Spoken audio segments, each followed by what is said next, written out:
Baik, Assalamualaikum warahmatullahi wabarakatuh. Selamat sejahtera untuk kita semua. Baik, di sini saya akan mempresentasikan yang mana bagaimana itu reaksi kimia yang merupakan alatnya itu reaktor kimia. Jadi reaktor kimia ini sepengetahuan saya ada banyak berbagai jenis reaktor. Maka dari itu, jika sobat ingin tahu apa-apa saja bagian-bagian reaktor itu dan bagaimana cara menggunakannya, apa keunggulan dan serta manfaatnya bagi industri, uh, simak ulasan video saya berikut ini. Baik, apa itu reaktor?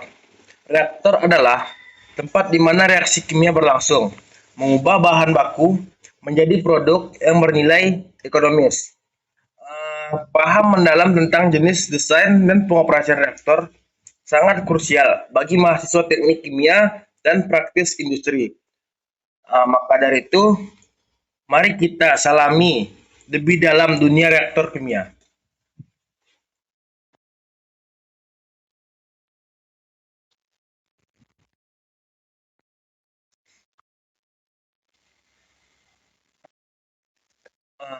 Apa itu reaktor kimia?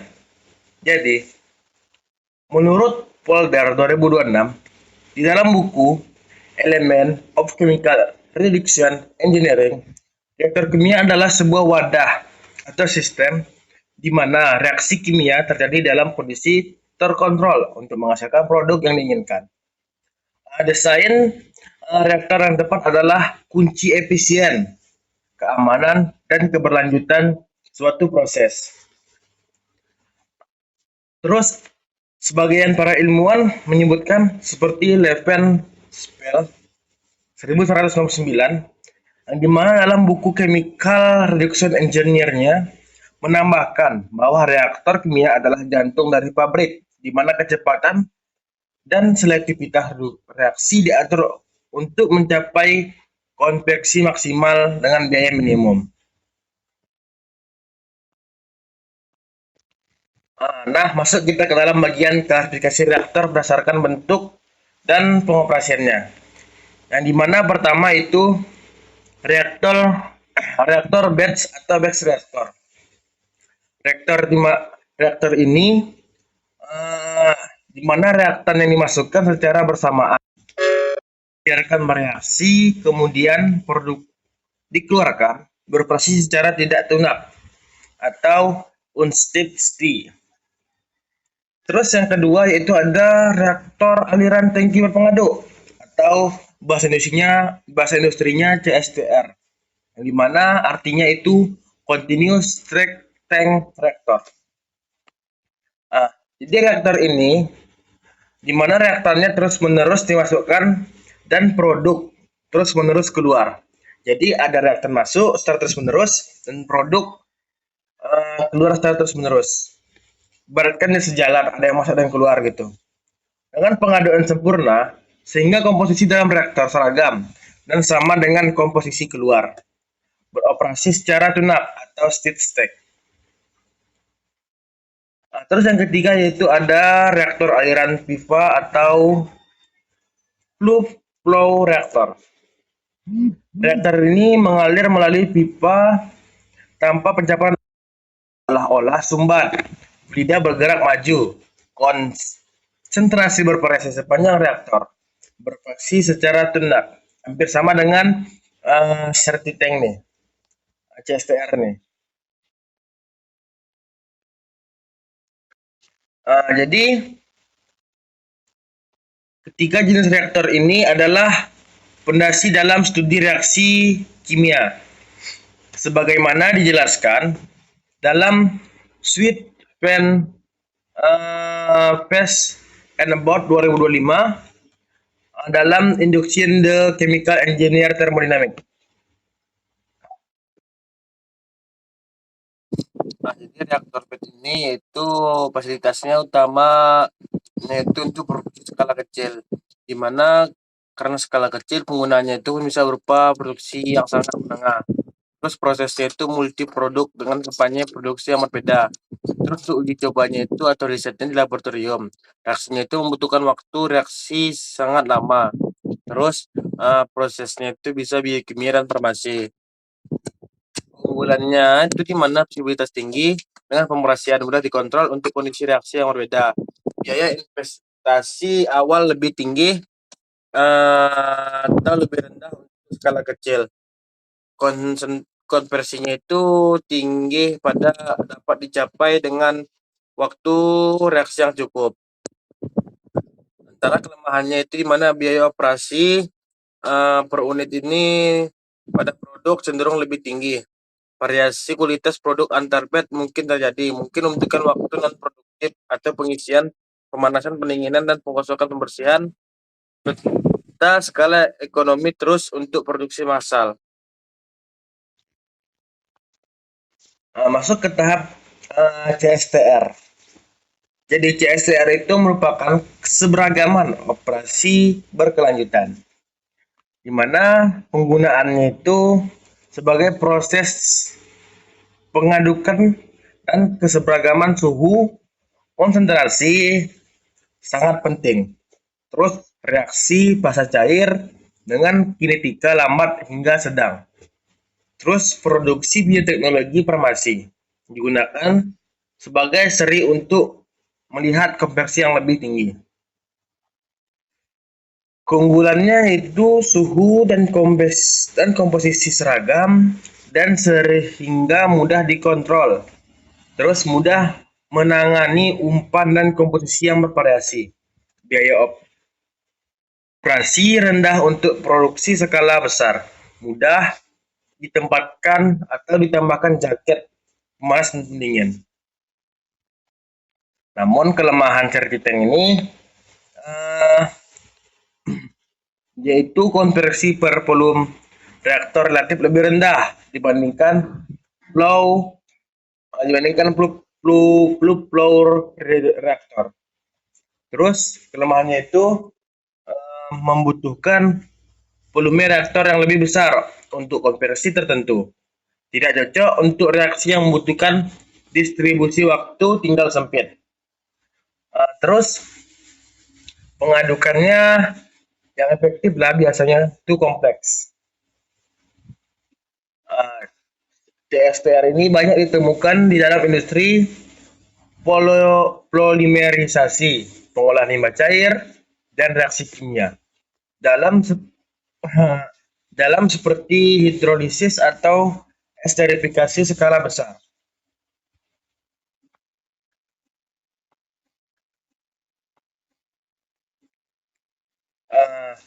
Sementara itu untuk penelitian black flow reaktor ini dia itu efisiensinya konversi tinggi dalam aliran ideal. Jadi penggunaannya itu kita reaksinya itu fasa gas atau cair dengan viskositas rendah. Reaksinya itu dengan kinetika cepat. Terus proses yang membutuhkan distribusi waktu tinggal sempit. Perubahan panas yang sangat besar yaitu exothermic dan endotermic. Keunggulannya itu di mana konversi per volume reaktor paling tinggi di antara jenis reaktor ideal. Yaitu tidak ada pencampuran balik atau big mix. Desainnya relatif sederhana atau pipa panjang. Efektif untuk reaksi dengan order reaksi tinggi. Namun kelemahannya, pengendalian suhu bisa sulit karena profil suhu yang bervariasi sepanjang pipa. Tidak cocok untuk reaksi yang melibatkan padatan atau viskositas tinggi. Sulit untuk mencapai kondisi isotermal jika reaksi sangat isotermik dan endotermik. Biasanya ada penyumbatan yang menjadikan masalah. Jadi PFR ini adalah pilihan utama dalam proses pembakaran. Sistemasi anemia dan produksi etilen dan reaksi cracking minyak bumi.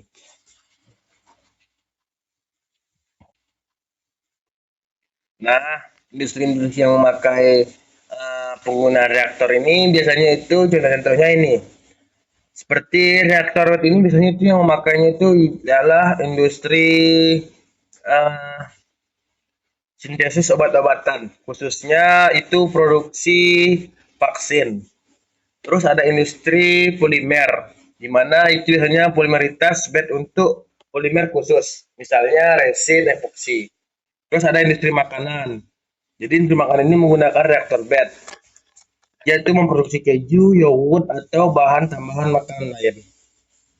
Sementara itu kalau CSTR ini dia itu berada di industri bioteknologi, seperti fermentasi alkohol, produksi antibiotik. Nah, terus itu sebagai pengolahan limbah. Jadi limbah yang diolah itu seperti aerasi biologis. Terus industri petrokimia. Jadi industri petrokimia ini menggunakan CSTR juga itu sebagai produksi monomer, misalnya etilen glikol. Terus kalau PRF-nya itu biasanya industri petrokimia juga menggunakannya itu sebagai steam cracking untuk produksi etilen. Terus sistensis anomia, di mana dia itu menghasilkan konversi hidrogen dan nitrogen. Terus ada produk atas sulfat, di mana dia mengkonversi SO2 menjadi SO3.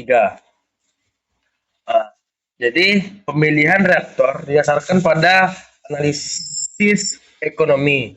Ketika reaksi perpindahan panas dan penyerapannya untuk peralatan produksi. Jadi rumus ideal reaktor ini di mana perancangan reaktor itu mencakup dengan persamaan macam massa untuk sintesis reaktor yang mengandung volume reaktor dengan lajunya reaksi dengan variabel lainnya. Jadi contohnya itu pada rumus perancangan reaktor bed ini itu di mana waktu yang diperlukan untuk mencapai konversi XA, di mana T sama dengan NaO ditambah XA. Jadi ini merupakan volume reaktannya itu dalam reaktor. Rumusnya dapat kita lihat seperti berikut ini. Terus ada CSTR, di mana CSTR ini merupakan volume reaktor untuk mencapai konversi XA. Jadi volume sama dengan FAOX per 2RA keluar. Jadi laju reaksinya itu di mana laju reaksi keluar itu dievaluasi pada konsentrasi keluar reaktor. Rumusnya seperti ini. Terus ada PRF. Jadi volume reaktor untuk mencapai konversi XA. Rumusnya dapat terlihat di mana volume sama dengan FA ditambah X dXA per 2 kali laju reaksi. Jadi di sini laju reaksi ini bervariasi sepanjang reaktor. Rumus-rumus ini merupakan dasar dari analisis reaktor dan dapat ditemukan secara rinci dalam setiap buku teknik reaksi kimia. Misalnya buku Levenspel 1999 dan Potler 2026.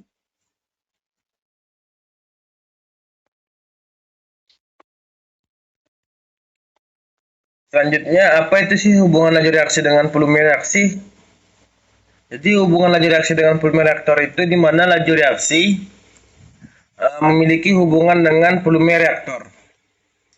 Untuk mencapai konversi tertentu, terutama pada reaktor aliran, pemahaman inikulasialnya dalam bentuk opsi desain.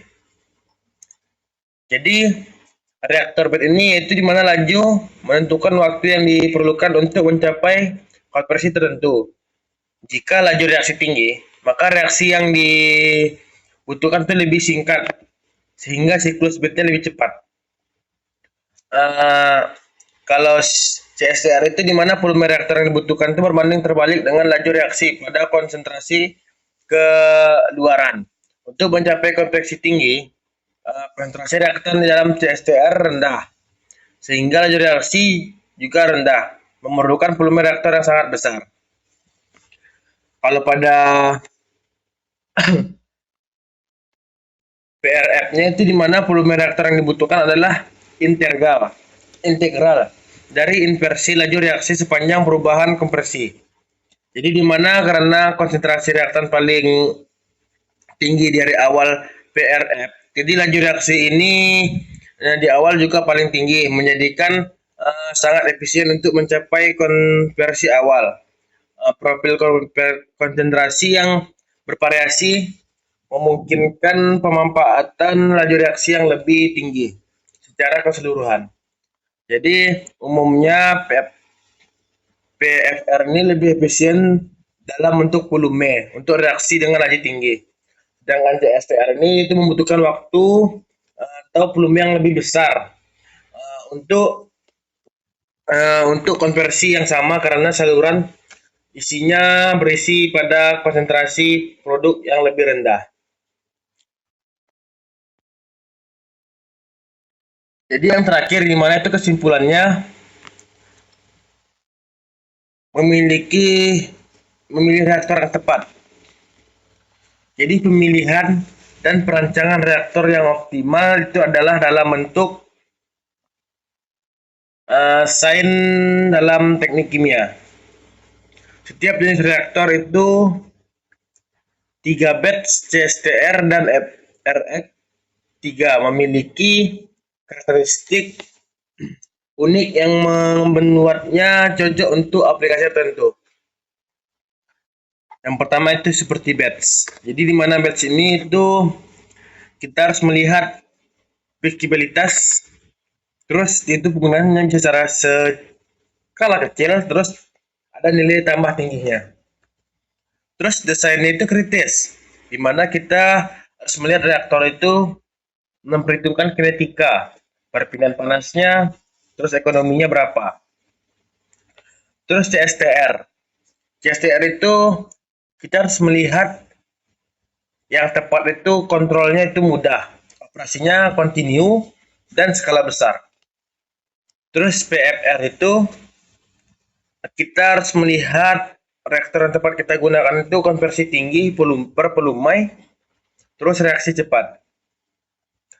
Jadi kegunaan kita memahami keunggulan, kelemahan, persamaan desain masing-masing dari reaktor ini, ada insinyur kimia dapat merancang proses yang efisien, aman, dan berkelanjutan.